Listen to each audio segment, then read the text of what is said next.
The morning of October 27th had some great news for the Charleston housing market. NBC's Today Show stated that the Charleston, West Virginia housing market is one of the 5 best in the U.S. Also, Congresswoman Shelley Capito was in Charleston to sit down with local home builders, mortgage companies, and realtors to discuss the local housing market. The meeting was jointly sponsored by the National Home Builders Association and the Greater Charleston Home Builders Association, and afterwards, Congresswoman Capito, who is the ranking member of the Subcommittee on Housing and Community Opportunity, had time to speak with the Real Estate Guide. Congresswoman, on the Today Show this morning, Charleston was rated as one of the top 5 markets in the U.S. for investing in real estate. Why do you believe Charleston hasn't suffered like many other parts of the U.S.? Well, I was excited to hear that Charleston is on the top 5 housing markets. It's something I've felt like I've known since I've lived in Charleston for a very long time. I think what happens is that we haven't had the big fluctuations in our housing prices. We haven't had the wild investing that I think a lot of other places around the country have.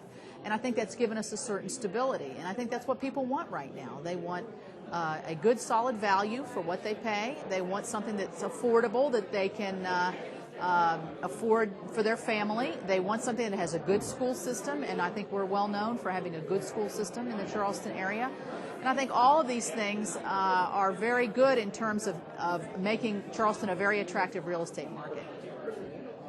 And considering the volatility in the stock market, why do you think that home ownership is still a stable investment? Well, I think we have had a lot of volatility in the stock market, and I think a lot of people who have retirement accounts are very concerned. But the one thing they have in their lives, that most of them that's very stable, is their home. Their equity in their home that they've maybe built for decades, raised their family.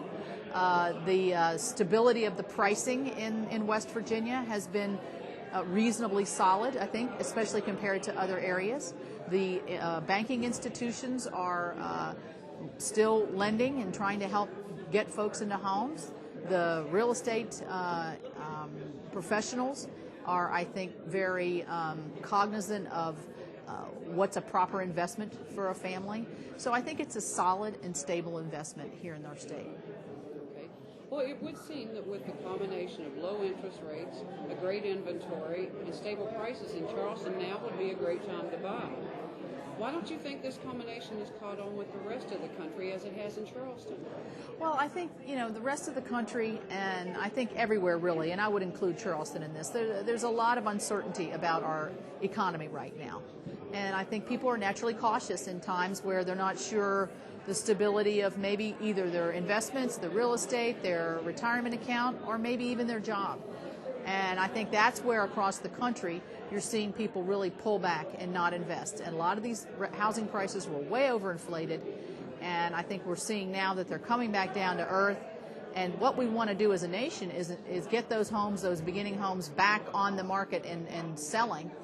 But here in Charleston, I think in particular, we haven't seen the highs, so we're not seeing the low, and that's a good thing. What do you believe that the next president and Congress should do to stabilize the housing market and to make sure the same mistakes that got us into the current mess do not happen again?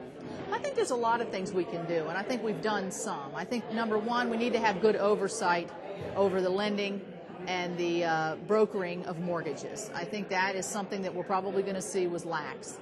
And so that's something we can do at the federal level. One thing we can do, and I think we're also doing this now and we need to do more of, is financial literacy. I'm not sure how many people really understand a mortgage. I mean, it's so many pages and it's very complicated. But how many people really understand what they're getting into for the long term? I think so. Financial literacy and financial counseling, I think, is important. I think we need to make sure that appraisals are accurate and well documented. But we also need to make sure that the funds are available to keep flowing, that the money's available to borrow, and that is probably the most important thing that's been worked on over the last several months. And we need to continue to work on that because I think it's exceedingly important. Okay. Well, thank you so much for your time. I really appreciate it. Thank you.